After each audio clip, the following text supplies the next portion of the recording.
It's nice to see everybody. Friends, I'm John Cavadini. I'm the McGrath Cavadini Director of the McGrath Institute for Church Life here at the University of Notre Dame.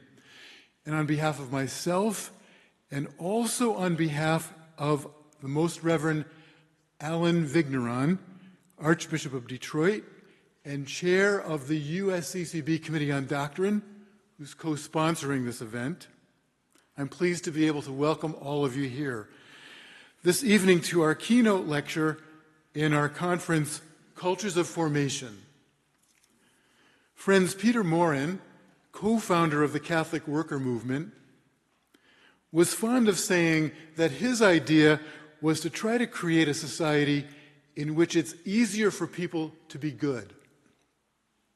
Not a utopia, but a society in which it's easier for people to be good. I love that expression. And our conference would like to take that very appealing ideal and mutatis mutandis apply it to the church.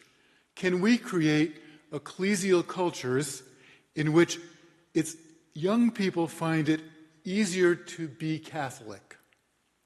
By that we don't mean to take out the intrinsic challenge and adventure of Catholic life, for that's one of its principal attractions, but rather ecclesial cultures that are strategically designed in such a way that young people are formed, in the words of Pope Francis, in what is most beautiful, most grand, most appealing, and at the same time most necessary.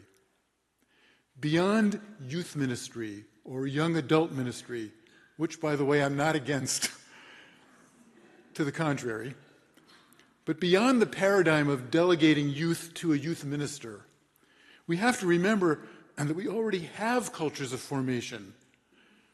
The family, the liturgy, the school, the parish-based works of mercy.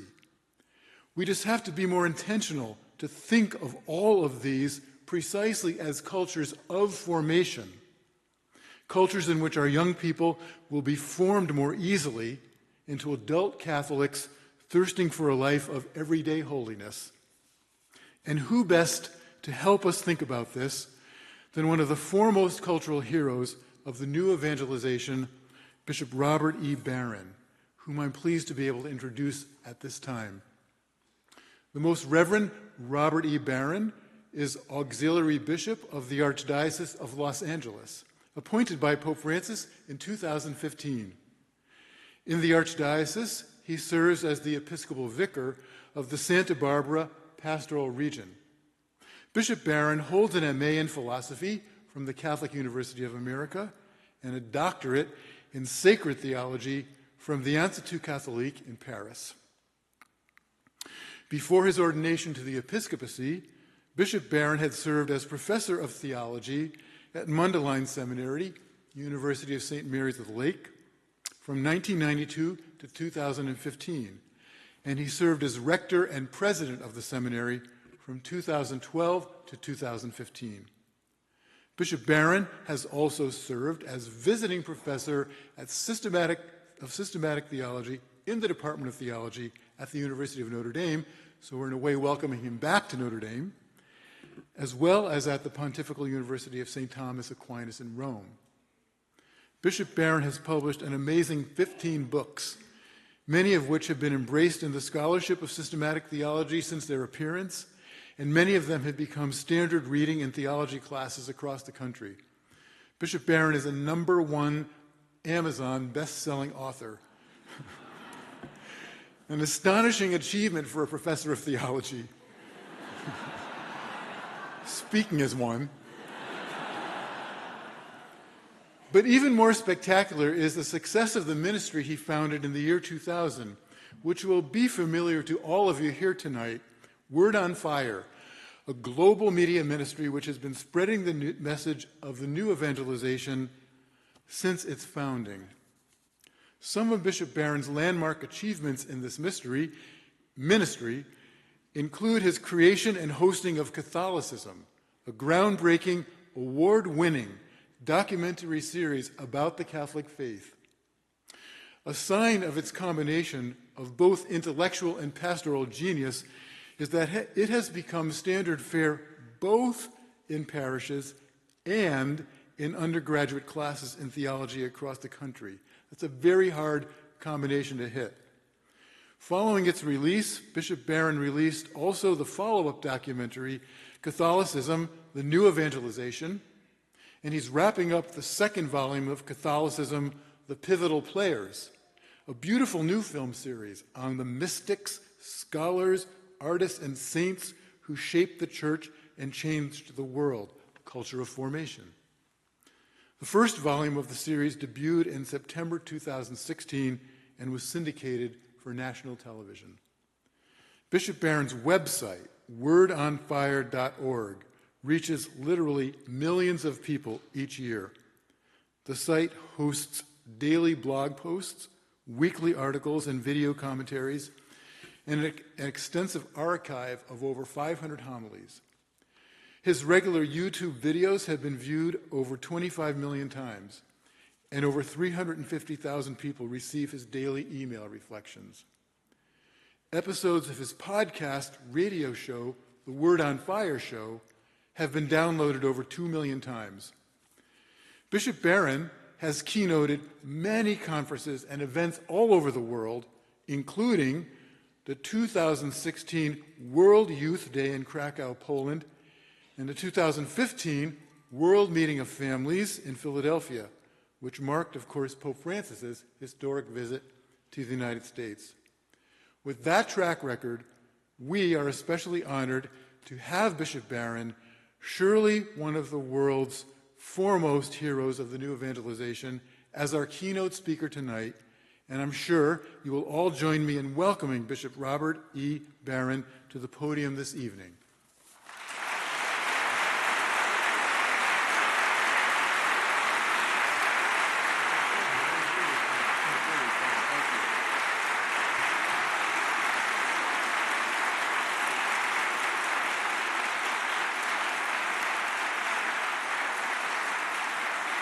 Thank you, everybody.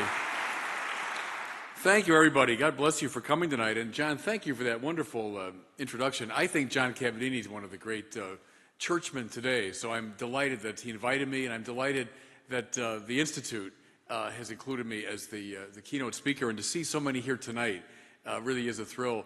As you mentioned, I've got a lot of connections here at Notre Dame. I came here as a freshman in 1977. Spent a wonderful year. That's the year that the football team won the national championship under Dan Devine. The basketball team under Digger Phelps made it to the Final Four that year. It was an exciting year to be here. I had the priesthood bug when I was here, and so the following year entered the college seminary in Chicago. I came back to Notre Dame 25 years later. So in 2002, I was here as a visiting professor, working on a book, and I did some teaching here. And I think within 1 week of my reappearance here, I was referring to the sports teams as we. We won yesterday. There's something, as you well know, about Notre Dame that just draws you in.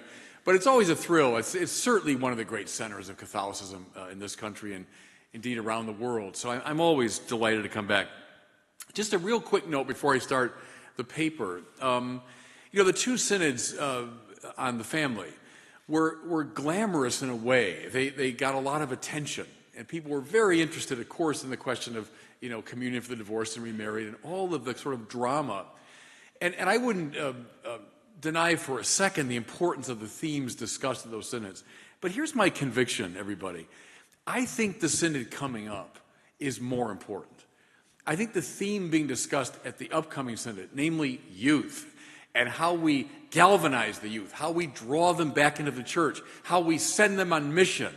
I think this is a far more pressing issue for the global church, but especially for the church in the West. And so I'm delighted we're having this opportunity to begin to reflect on some of these themes. So that's my little fervorino in advance of the paper. I just think it's a very important theme we're looking at. So the title of my talk is Looking for the Nones, and the N-O-N-E-S, of course, now has become kind of the standard term for those who have drifted away from religion, who say none of the above when asked what their religion is. So looking for the nuns. Who are they? How to bring them back. So anyone who's followed my work over the past many years knows that I've been deeply concerned about evangelization, especially of young adults. We've all been chagrined by the disturbing statistics regarding the nuns, those who claim no religious affiliation. To give just one figure, fully 50% of those brought up in the Catholic Church who are 30 or younger have left the church, indeed have renounced any sort of religious affiliation. Pope Francis, in the General Congregation speech that, according to most observers, gained him the papacy, spoke famously of a church that goes out from itself to the margins. But what too few have noticed is that he specified in that very talk not simply the economic peripheries, but the existential peripheries as well. He desired an outreach to those who are, for a variety of reasons, alienated from God, and who have consequently lost a sense of meaning and transcendent purpose. Soon after his election, the Pope sat down for an interview with a fellow Jesuit, in the course of which he identified the church as a field hospital. What almost every commentator focused on is the merciful attitude of the church implicit in that image. But what I think almost every commentator overlooked is the Pope's rather dire assessment of the spiritual condition of many people in our culture that is also implicit in that image. For Francis spoke not of a clinic where mild infections are addressed, but rather of a hospital situated close to a field of battle, where those who have suffered life-threatening wounds stagger or are carried for treatment. Bring these two Franciscan insights together, and you have a clear, though rather sobering account of the present situation of many in the West, especially among the young. Armies of 20 and 30-somethings, and I'd say now even younger, are in rather acute danger and require immediate and substantive treatment precisely because they've lost their spiritual bearings. Now, at the same time, anybody who works in this field, and I've been in it now for the past about 15 years, dealing directly with younger people in evangelization, anyone doing this realizes that behind the very questions that even the most aggressively anti-religious young people pose is indeed a spiritual longing and fascination. I've sometimes teased my fiercely atheist or agnostic interlocutors on the web that they are secret Herods. Just as the ancient Galilean tetrarch loved to listen to the prophet whom he had thrown in jail, so many self-proclaimed enemies of religion attend ardently to the pronouncements of a religious figure, coming over and again to my site to comment, to critique, to mock, or to question. Well, I can't help but see this stubborn refusal to give up as a manifestation of the soul's passion for God. So that's always in the mix now. As we talk about the way young people are alienated, yet there's that undeniable longing. Well, to my mind, all these insights and many more have been confirmed by the most recent work of Christian Smith and his colleagues right here at Notre Dame. In their study, Understanding Former Young Catholics, so Catholics who have left the church and joined the ranks of the nuns, they don't simply count the number of nuns, but they speak to them and of them in some depth, seeking to understand their attitudes, questions, convictions, etc. Their study makes for fascinating, though I must admit somewhat depressing reading. What I hope to make clear in the course of this presentation tonight is that the situation of young former Catholics is at the same time something of an indictment of our educational and catechetical strategies, and I believe this, at the same time, a real kairos. It's a privileged moment to connect with young people. It's a call to action. It's all of that at the same time. Smith presents his findings under 7 major headings. Don't get worried, I won't treat all of them, only those that have a more immediate theological or catechetical implication. But I'm going to take advantage of the architecture of his presentation to structure my talk. Okay, so we'll look at 4 areas in Christian Smith's research, and I'll do some musing on each one. Here's the first one. Former Catholics still, in parentheses, mostly, believe in and interact with, in parentheses, some version of God. That's called a qualified statement, by the way. Now, in some ways, I'm most concerned about this first finding, not because I disagree with it, but because it might be used as a pretext for concluding that things really aren't all that bad. I can hear people saying, well, if these young people still believe in God, they can't be so lost. Well, I think a careful attention to what these young believers actually say will temper our optimism a tad. Smith maintains, quote, staunch atheism is still fairly uncommon among Americans, and the same holds for formerly Catholic emerging adults, close quote. However, when we listen to the rather superficial accounts of God offered by former young Catholics, we'd almost, I dare say, prefer a robust atheism.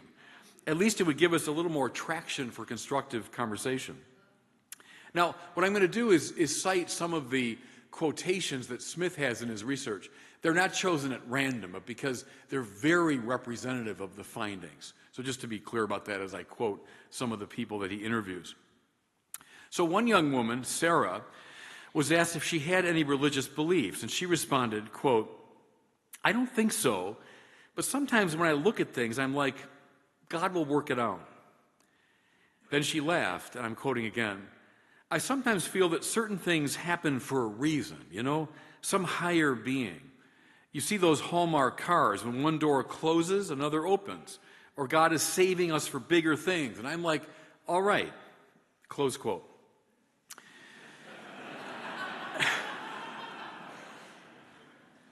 While serving in the Navy, she came to admire the chaplains, and this led her to the conviction that, quote, God's going to take care of this. And I was like, I want to fall back on God, close quote. Now, once again, everybody, we shouldn't overlook the, I think, authentic spiritual sense and perception that lies behind these formulations. But at the same time, we can't help but notice the rather juvenile level of articulation, as well as the fundamentally self-absorbed quality of the spirituality. God is there primarily to solve our personal problems. I think it's fair to say that even the most cursory reading of the Bible would show that God never simply solves the problems of Israel, nor does he guarantee that those who follow him will avoid suffering. Quite the contrary. Another young man, Joe, who identifies as an agnostic, admitted that he prays occasionally, but he's not at all sure to whom the prayer is directed. Here I'm quoting now. Maybe the universe, maybe the big white man with the bushy beard, close quote. In other words, he embraces either the crudest form of pantheism or the most naive type of anthropomorphism. See, here's my point, that there's a rationally compelling biblical alternative to these options seems not to occur to him. Smith tells us furthermore that most former Catholics, if they believe in God, don't see God as a, quote, personal being, close quote, and are unwilling, again I'm quoting, to commit to any clear view of God at this time in their lives, close quote. Do you see what I mean when I say this belief in God among former Catholics is hardly ground for optimism? We stand, it should be clear, at a rather distant remove from anything even vaguely resembling a biblical view of the Creator God or the God and Father of our Lord Jesus Christ. Now, let me just say it again. To be sure, these deeply inadequate articulations, at the very least, are revealing the hunger for God, the fascination for God that endures even in the face of inadequate catechesis and rather deep confusion. I found in my own evangelical work with young people that the Augustinian anthropology, Lord, you've made us for yourself, and therefore the heart is restless till it rests in you, still provides a good deal of traction. People instinctively know that none of the goods of this world finally satisfy the longing for joy that's hardwired into them. Tapping into this delicious dissatisfaction, if I can riff on a theme of C.S. Lewis, ought to be central to any program of our evangelizing of the young. But see, again, this vague longing or spiritual sensibility should never be construed somehow as enough. The same Augustine who spoke of the universal hunger for God also said that religion in the generic sense is to be sharply distinguished from true religion, vera religio. Okay, second statement now from Smith's research. He says former young Catholics, or young former Catholics, are uncomfortable with statements about who or what God is. Uncomfortable with statements about who or what God is. Young former Catholics, in common with most people in their age bracket, seem to be uneasy with any strong statements made regarding theology. To a large degree, this is a function of the relativism that holds sway practically everywhere today. Many, of course, readily speak of my truth and your truth, but would be uncomfortable indeed with any talk of the truth. I've termed this the culture. Or I learned this some years ago, the culture of whatever. You ever see that? The whatever.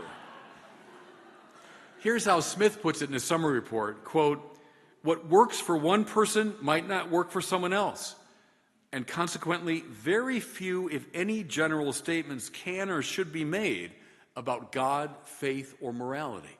There's a common view now among young former Catholics. As Dr. Smith suggests in that last statement, relativism seems to have a particular authority when it comes to matters religious. One former Catholic in a survey comments, quote, "I'm so okay with the uncertainty. I think uncertainty is beautiful. I think the most beautiful works of art are the ones that lead you to asking questions as opposed to those trying to supply answers to what something is." Close quote. Furthermore, there's another quote from another interviewee.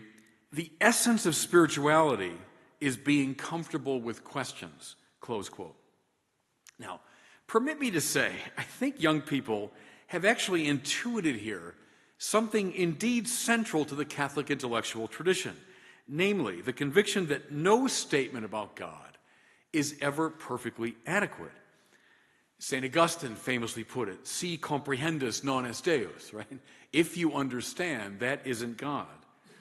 Thomas Aquinas said, "Whatever can be known or understood is less than God himself." There is quite properly always an element of indeterminacy in even the best of our theological formulations. However, I've also come to recognize this almost complete romanticization of the quest or of the question, especially among the young, goes hand in hand with the relativism just noted. For to make a decision, either morally or intellectually, to stand for something, is to make a definitive claim, one that excludes others, other claims, not other persons. In Lonergan's terms, if I can quote that great figure, the romanticization of the quest keeps us locked at the second stage of the epistemic process, namely the intelligent exploration of hypotheses and likely scenarios that follows upon careful observation of the relevant data. That's the first stage. But this precludes the next and decisive step, namely being reasonable. That is to say, deciding among the various hypotheses which one is actually correct. Which of the many bright ideas is in fact the right idea, or at least the relatively right idea. That's the third stage, the stage of judgment. And a failure to come to the third stage means that one never arrives at the fourth level for Lonergan, which is the responsible acting out of the implications of one's judgment. Remember, be attentive, be intelligent, be reasonable, be responsible are the four stages. I think relativism and the romanticization of the quest locks us at step 2, and we never get to the level of responsibility. Lonergan helps us to see why the suspension of the process at the second stage is so attractive to so many. It precludes real responsibility. In the measure that I cannot or will not decide, I can remain permanently uncommitted. But see, when we see this, everybody, precisely in the religious context, we see how debilitating it is. For it means irresponsibility in regard to the highest and most important things. not to make a judgment, not to take a stand. Name one saint in our tradition who's stuck at level 2 of the epistemic process, right? Every saint in our tradition made a judgment and took a stand. See? That's why this, to me, is not just an intellectual matter, like, oh, tut-tut, they should be thinking more clearly. This is much more profound than that. It's all about decision for life, you know? And though it seems to imitate the curiosity and open-endedness of the sciences, it actually stands athwart the real method of the physical sciences, this romanticizing of the quest. The formation of hypotheses in the great sciences leads to the conducting of experiments, which lead finally to the making of judgments, many of which have become what we term settled science. So it's decidedly not the case that biology, chemistry, physics, psychology remain permanently open-ended, always privileging question over answer. No responsible cosmologist thinks we should be open to the suggestion that the sun revolves around the earth. No intelligent biologist holds that seven-day creationists should be included around the table of conversation. Uncertainty, I agree with the interviewee. Uncertainty can indeed be beautiful. How, though? As a propedeutic to deeper understanding. As G.K. Chesterton said, the open mind is something like the open mouth, designed to bite down on something solid. Right? A permanently open mind is not what we're looking for. I wonder whether a route of access to young people who do indeed valorize the sciences, and I'll come back to that, is to show how the total romanticizing of the quest and of uncertainty is actually repugnant to real scientific achievement.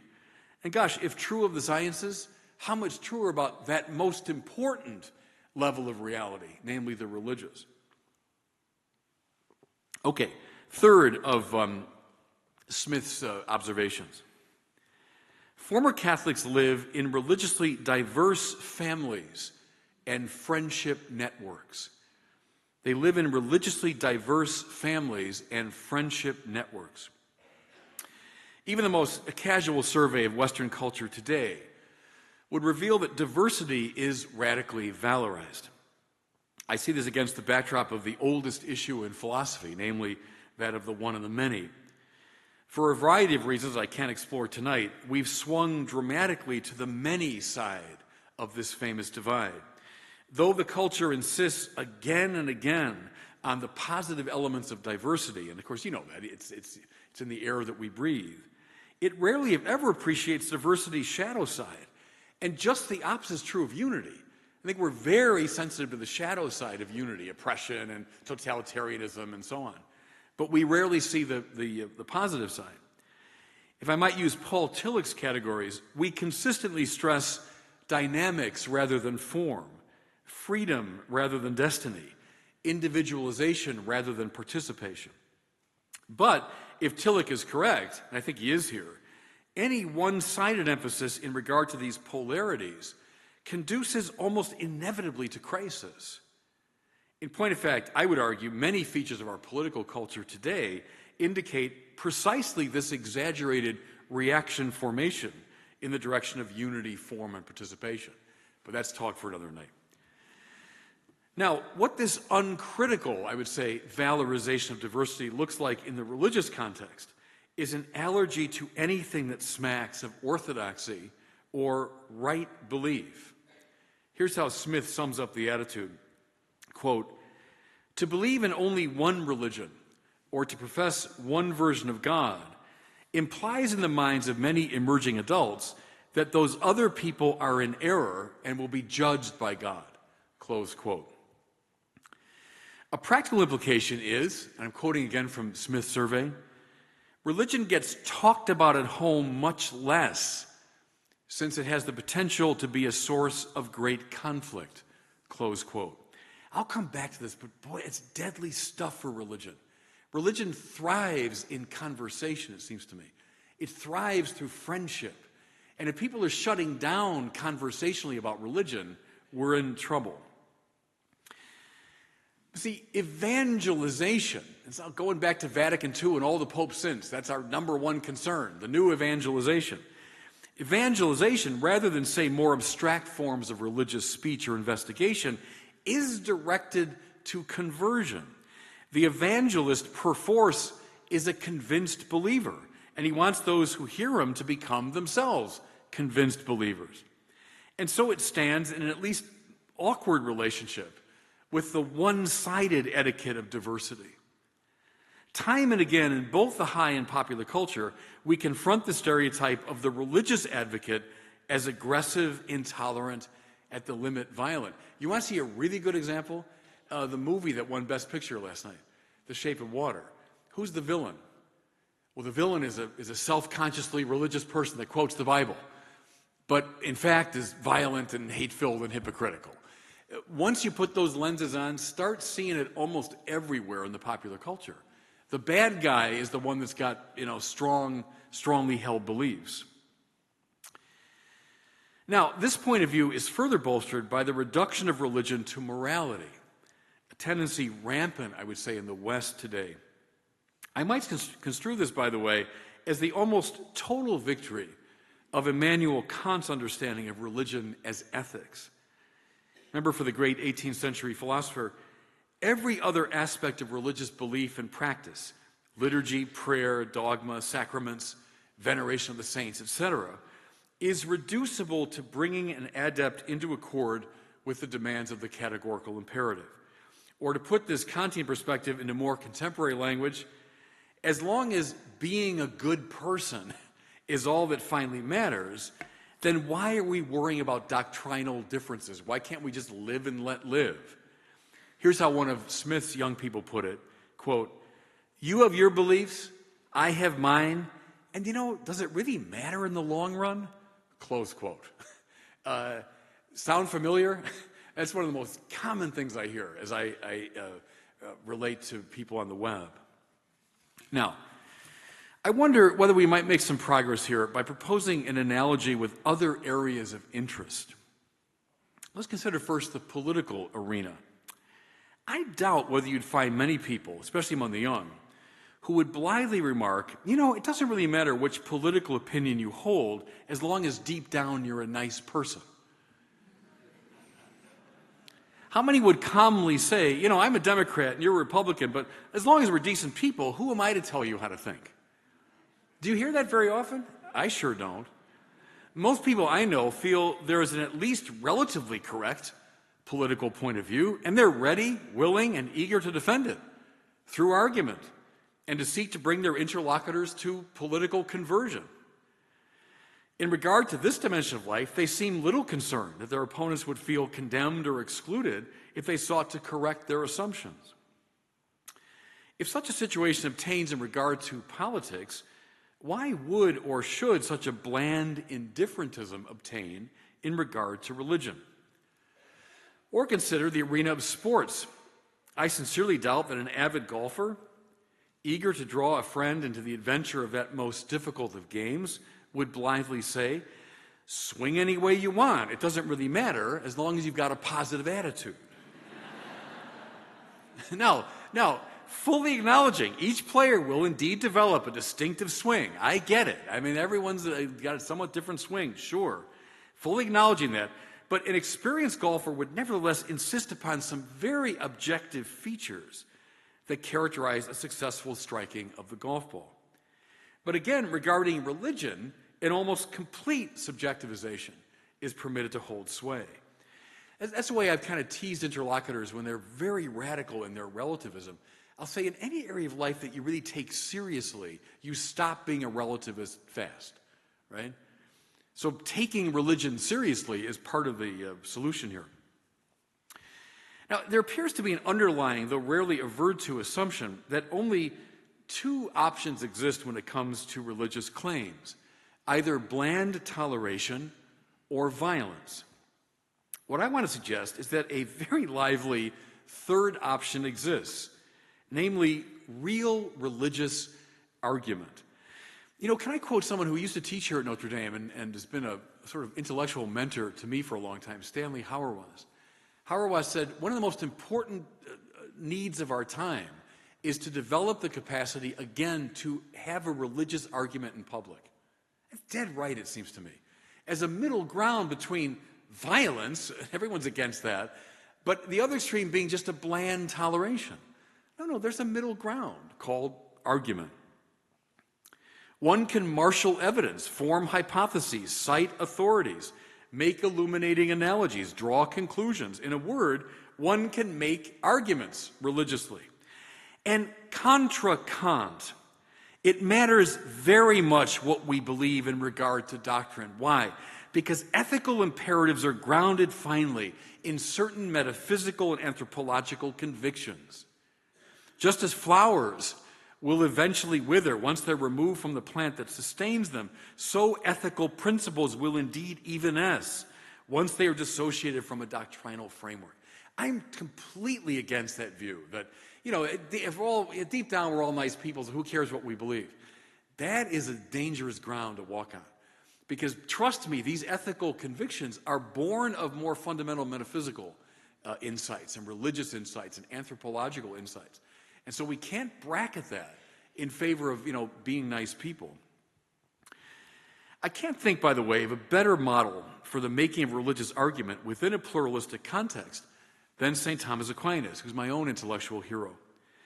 Even the most casual acquaintance with Aquinas' writings reveals that Thomas is remarkably inclusive in his engagement of a wide variety of viewpoints. In fact, the spirit of the University of Paris in the 13th century was not altogether different from the pluralistic atmosphere of our own time. A wide range of viewpoints, philosophies, religious attitudes were on offer. In the course of his public disputations and writings, Thomas dialogues with a plethora of Christian thinkers with whom he has disagreements, some quite serious. Think here of Origen or the Pseudo-Dionysius or Tertullian. And with a plethora of non-Christian figures, Plato, Aristotle, Cicero, Moses Maimonides, Averroes, Avicenna, etc., etc. In his writings, we find a veritable seminar where these diverse viewpoints are entertained, and always, I must say, in a deeply respectful manner. Indeed, one of the distinctive marks of Thomas's style was the formulation of his opponents' arguments in a manner pithier and more convincing than they themselves could manage. Read the objections in the Summa. But mind you, the purpose of the Aquinas conversation is to come to religious truth. Thomas is not satisfied merely that a lively, respectful exchange of views has taken place. He wants the dialogue to yield clarity in regard to the question at hand.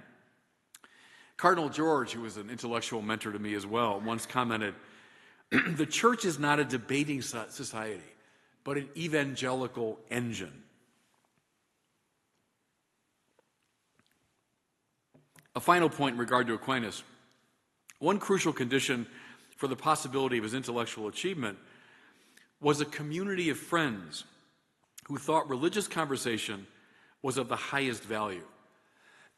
Smith reports, quote, "Former Catholics are also distinct in that more of them report that none of their close friends is at all religious."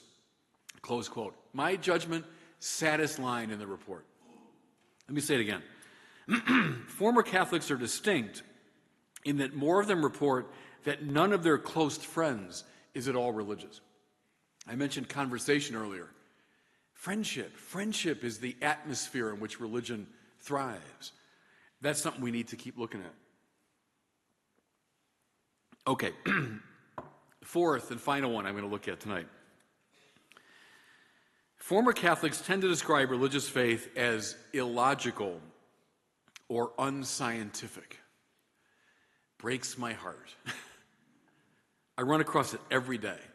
Breaks my heart. In a Pew Forum study about 6 months ago, is reported that the number one reason that young people give for abandoning religion is that religious faith is at odds with science. When I read this, I was a tad surprised it was the prime reason, but I wasn't at all surprised it was a significant factor, for I confront this problem on a daily basis in my evangelical work. I found this particularly striking. Smith's statistic that Among former Catholics, get this, everybody, at the center of Catholic education, get this, fully 3/4 agree or strongly agree with the statement that ultimately the teachings of science and religion conflict with each other. Excuse me. That's a major failure, it seems to me. I don't know where I'm going to put the blame. I'll put it here. It's je m'accuse. I mean, I think it's a failure for all of us. If 3/4 of these young people are saying religion and science are in conflict with each other, or that religion's illogical. In my experience, it's clear that armies of young people have internalized the new atheist characterization of religious claims as so much pre-scientific nonsense. Bronze Age mythology, as Christopher Hitchens. He has armies of followers that use that phrase all the time.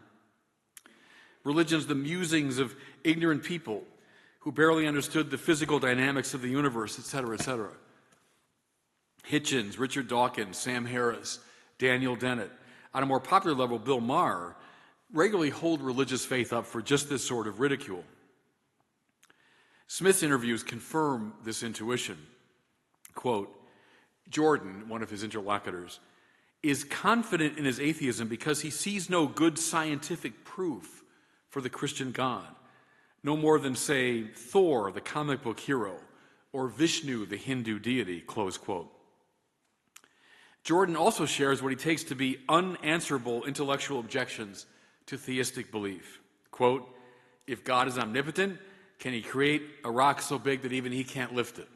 Close quote. I mean, philosophy 101 on day one, we clear that problem up. You know what I'm saying?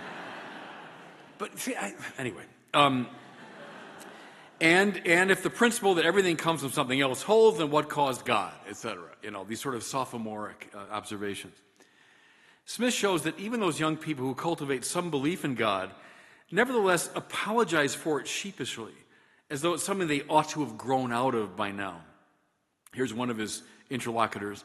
I know it's unscientific, but, and then she went on with her religious view. Another, when asked whether God is an explanation for the unexplainable, said with a laugh, yeah, I guess so, but I know it's really unscientific to say that. Still another, in a remark that would have warmed the hearts of Ludwig Feuerbach and Sigmund Freud, commented, when asked about her beliefs, whether religion is reasonable, well, not really, but they're like nice things to fall back on, you know. I mean, God help us. And again, remember my point that Smith is not choosing these just arbitrarily, but they're very representative of the views of a lot of our young people. Now, a first observation to make is that scientism does indeed hold sway in our culture, especially among the rising generation. By this term, I mean the reduction of all knowledge to the scientific form of knowledge. What can be known through the scientific method, through empirical investigation, the formation and testing of hypotheses, experimentation, the drawing of conclusions, etc., is identified quite simply with the real or the true. The obvious success of the physical sciences and the mastery of nature and the massive usefulness of their attendant technologies have made this a very plausible position for many young people. Whereas philosophies and religions seem mired in endless and irresolvable debates, sciences do indeed have a predictive power. Hence, on scientific grounds, any other claim to rational insight is invalid. The alternative to the physical sciences is simply nonsense. Now, there's much that could be said against this point of view. I'd only point out first that scientism is self-refuting, in the measure that the scientific method as such could never yield the conclusion that non-scientific forms of reasoning are invalid. Where precisely did one empirically verify this principle? How precisely did one perform an experiment to test its legitimacy, etc.? Secondly, in a fundamental sense, religion and science cannot, even in principle, be in conflict, for God is not an item in the universe, but rather the ground of the universe's being, the reason why there's something rather than nothing. God is not one competitive cause among many, not one more item within the nexus of conditioned things. And hence, the methods appropriate to the sciences could never be adequate to adjudicate issues regarding God one way or the other. But I find I have to make that clarification a lot in the face of this very rampant scientism. Now, this is not to say, of course, there aren't rational paths to God. And indeed, it's my conviction that every catechist, every evangelist, every apologist ought to have a compelling argument for God's existence at his or her fingertips. And I really mean that. When I was coming of age, we underplayed the classical arguments. But young people today, I find they'll come at you with a lot of scientific objections. I think we've got to be ready. Though young people today have little acquaintance with philosophy, or at least with some non-relativist or non-nihilist version of it, it might be good to introduce them to a non-scientific but yet deeply rational approach to God. I've had a good deal of success with a modified version of the classical argument from Contingency for God's existence. The starting point is irrefutable. Contingent or non-necessary things exist. If someone balks even at this, ask them whether they had parents, whether they eat or drink, whether they breathe oxygen. All that would prove their contingency. A contingent thing requires extrinsic causes. Now, are those causes themselves contingent, or are they self-explanatory? If they're contingent, we have to search for their extrinsic cause, etc. The process cannot go on indefinitely. Otherwise, we have not met the demand of the principle of sufficient reason. We must come finally to some reality whose very nature is to be, whose essence and existence coincide. I think a particular advantage of this demonstration is that it clearly concludes to the existence of a reality which is not one more item within the physical universe, but rather the creator and ground of the finite world. You know, it's been a great source of joy for me, really, as I put these arguments out, and others like it, on the web. Sometimes very lengthy and interesting conversations ensue as people begin to engage them, usually in a very negative way at first. But good, I like that. I get some traction then. I can engage someone, you know. But I find with this argument, which is, classical one, been entertained by some of the greatest minds in our tradition, it has a lot of impact. Relatedly, we have to get to work, everybody, on communicating the proper understanding of the word faith. This is a real stumbling block, I find, for young people. I'll cite Bill Maher again here. On his program Real Time one night, I saw a prominent evangelical activist, a political activist, but a publicly evangelical Christian. A very intelligent man, sparring with the host on political matters. And finally, Maher said, "Now you're a man of faith, which means you're someone who accepts fantastic things on the basis of no evidence." To my infinite surprise and chagrin, the man simply nodded his assent. I wanted to throw the remote at the TV screen. Authentically construed, we know this, but increasingly our young people don't know it. Authentically construed, faith is never infra-rational, but only supra-rational, right? It's never below reason, it's always above reason. It hasn't a thing in common with superstition or credulity or naivete. It is decidedly not the acceptance of claims on the basis of no evidence. I much prefer John Henry Newman's characterization of faith as, quote, the reasoning of a religious mind. That's a really cool definition of faith. Religious minds empirically observe. They form hypotheses, test them in various ways, marshal evidence, etc. They're just reasoning about different things, or better, about a different dimension of reality. But they're no less reasonable. That's the point, no less rational. I think the process by which one comes to know another person well, even intimately, provides a remarkably apt analogy to the relationship between faith and reason. When one wants to find out about another person, he first engages in a good deal of rational investigation. He makes his own observations. He speaks with others who know the person in question. He does a Google search, perhaps even a background check. Eventually, he meets the prospective friend and does his own direct sizing up, observing, listening, musing. But at a decisive moment, if the friendship has deepened sufficiently, the interlocutor will reveal something about himself that one could never have known by any rational means. He will speak his heart. At this point, one has to make a decision whether to believe what has been revealed. If sufficient trust has been built up, one accepts, one acquiesces, one chooses to believe. And in that process, a dimension of that person's reality opened up that would never have been available to reason alone. Something I think very similar obtains in regard to knowing the Creator. One can and should investigate the matter rationally, examine arguments for God's existence, ask and answer question after question, interrogate those who already believe. But at the propitious moment, one considers what God has revealed about himself in the biblical witness. One then chooses whether to believe. One makes the decision for faith. But it should be clear, I hope, this hasn't a thing to do with credulity or accepting wild propositions on the basis of no evidence. Rather, the act of faith rests upon, is conditioned by, and yet goes beyond what reason can attain. Our kids don't get this, it seems to me. I love Ralph Waldo Emerson. I think he caught this with remarkable acuity when he said, quote, "For the simplicity on the near side of complexity, I wouldn't give a fig.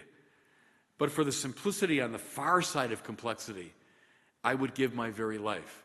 That's good. That's catching the difference between naivete, credulity, and authentic faith.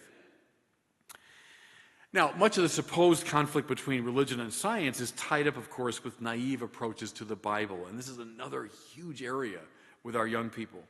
As long as one holds that the Bible, especially the opening chapters of the book of Genesis, are trading in physics and cosmology in the contemporary sense of those terms, then the scriptural account will indeed just seem primitive. Key to the resolution of this problem is an introduction to non-literalistic strategies of biblical interpretation, which have been on offer in the church from the earliest days. Read Irenaeus and read especially Augustine on this. Read Origen on it. We might also keep in mind Father George Coyne's simple observation. Father Coyne, who ran the Vatican Observatory for many years. Since the last book of the Bible was written around the year 100 AD, and the modern scientific method was developed only in the 16th century, it's simply impossible that the Bible would be scientific in the modern sense of the term. Another step, this one more positive, is to show that the modern physical sciences emerged precisely out of a theological thought matrix. Hardly surprising, since they were born in and through church-sponsored universities. The first assumption that undergirds the sciences is that the world of nature is distinct from God. As long as nature is divinized or sacralized, it cannot be the object of investigation and experimentation. Rather, it's worshipped or revered. The second requisite assumption is that the world of nature is in its entirety intelligible. Any scientist in any discipline must commence her work with the assumption that the reality she goes out to meet is marked by an intelligible pattern. This is true for the physicist, the chemist, the biologist, the psychologist, etc. But both of these assumptions are grounded in a more fundamental theological commitment, namely the doctrine of creation. If the world is a creature of God, then it's not divine, and it can and should be analyzed. And if the world is a creature of God, who necessarily acts in an intelligent way, it must be marked in every nook and cranny by intelligibility. The young Joseph Ratzinger, by the way, made this very argument in his Introduction to Christianity, the 50th anniversary of which we celebrate this year. He said, "Universal intelligibility points to the existence of a grounding and creating intelligence. Therefore, properly construed, religion and science are not only compatible, but in a way are mutually implicative." Man, if there's one lesson we can get through to our young people to help them over some of these obstacles, it might be that one, is to heal the rift between science and religion. Something I've been doing in my pastoral region when I preach, I'll say, could I have anyone here in the sciences please stand? Any doctors or nurses or technicians or chemists? And a number of people stand. So scientists at church. You need to start talking to our young people because they're not getting this connection, and it's causing a lot of cognitive dissonance. Okay, having made these clarifications, let me conclude this section with a general observation. These comments, I think you've sensed this, about the irrationality, supposed, of the Catholic faith, break my heart, and they prompt a kind of cri de coeur. One of the distinctive marks of Catholicism across the centuries has been a commitment to the intellectual articulation of the faith. The mainstream of the tradition has not sided with Tertullian's observation about Athens having nothing to do with Jerusalem, right? John Henry Newman said that one of the surest signs that the faith is developing properly is that Catholics stubbornly think about the data of revelation. Mary, treasuring the events of salvation history in her heart, turning them over in a meditative spirit, is for Newman the very model of theologizing. How wonderful that Mary stands at the top of the golden dome here. That she's the model of a fides quaerens intellectum. However, over the past several decades, it seems to me, at least in the West, there has been an extraordinary dumbing down of our faith. An option again and again for the experiential and the emotional over the intellectual. Now, mind you, I'm a Catholic. We've got a broad sense of what this is all about. Does emotion belong to the faith? Yes. The experiential? Yes. Liturgical? Yes. So please don't misconstrue me here. But I think we have underplayed, at least at the catechetical level, the intellectual. Some of this was due to the victory of Schleiermacher's more experiential expressivist approach to theology. But much of it was due to a failure, I think, at the catechetical level, the level of instruction. A stubborn insistence that religion is not something that young people ought to be thinking about seriously. Community, the sharing of feelings, a commitment to social justice, again, all important things. Please don't misconstrue me. But they all seem to outweigh the importance of theology. But see, yet, listen to the surveys again and again. It's intellectual conundrums that are bugging the young people. They're blocked at that level. Why do our high school students in many Catholic schools read Shakespeare in English class, Einstein in physics class, Virgil in Latin class, and relatively elementary books in religion? If young people can handle Shakespeare, Einstein, and Virgil, why in the world couldn't they handle Augustine, Aquinas, Chesterton? Why in so many of our religious education programs and confirmation programs, there's little focused study of the creed or an apologetic engagement with the objections to the faith, which are on offer so widely in our culture and reflected in survey after survey? This dumbing down of Catholicism, and I've said it many times before publicly, has been a pastoral disaster of the first order. And I think in survey after survey, including Smith's, we see the bitter fruit of that dumbing down. Okay, now just a couple pages of conclusion, then I'll bring it to a close here. The theme, of the Synod, young people and vocational discernment. So just like a couple paragraphs on this.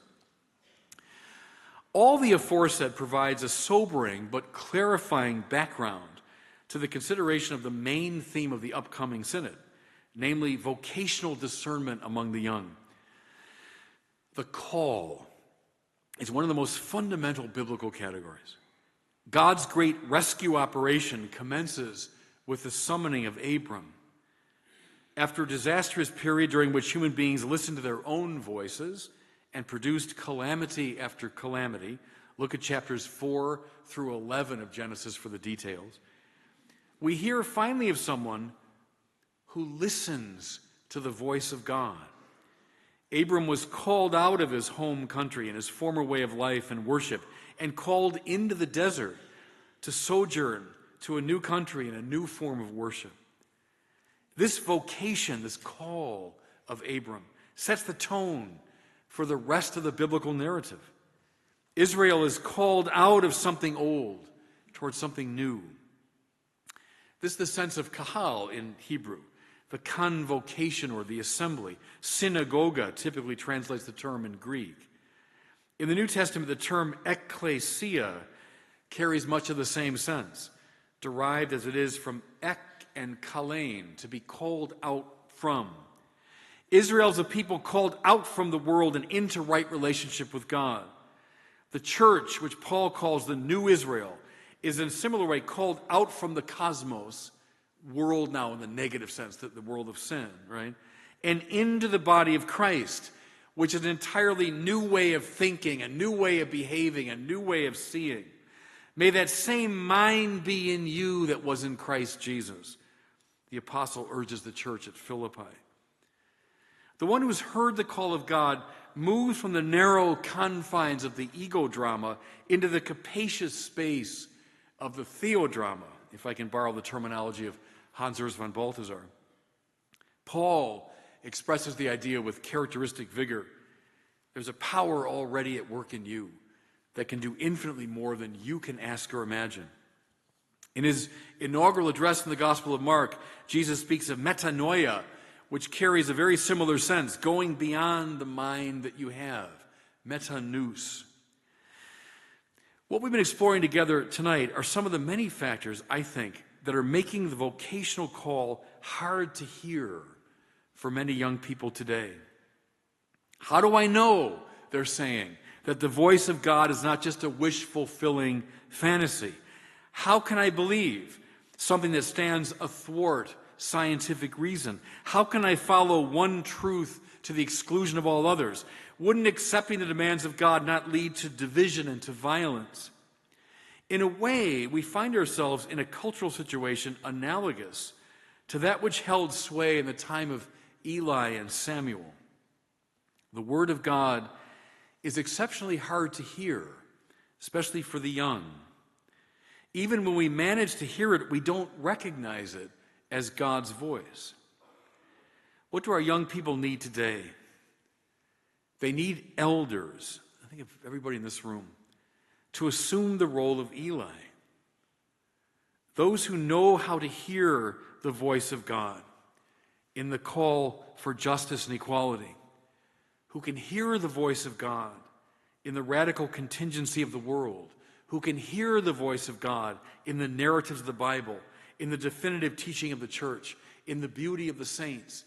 See, we need, it seems to me, an army of Elis to rise up who know how to hear and interpret the Word of God and help our young people to discern that voice. That's what the Pope is interested in, I think.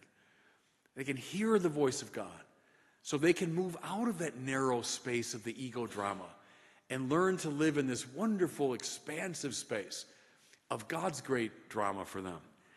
I think, everybody, that's the challenge today, and that's the great opportunity. God bless you all. Thanks for listening tonight.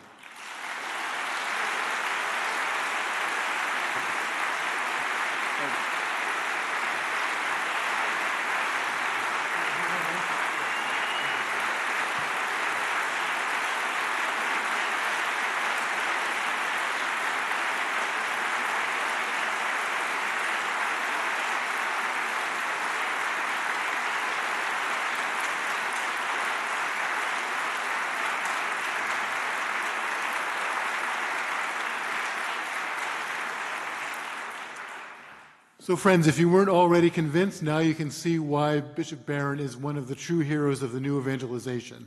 So let's thank him again.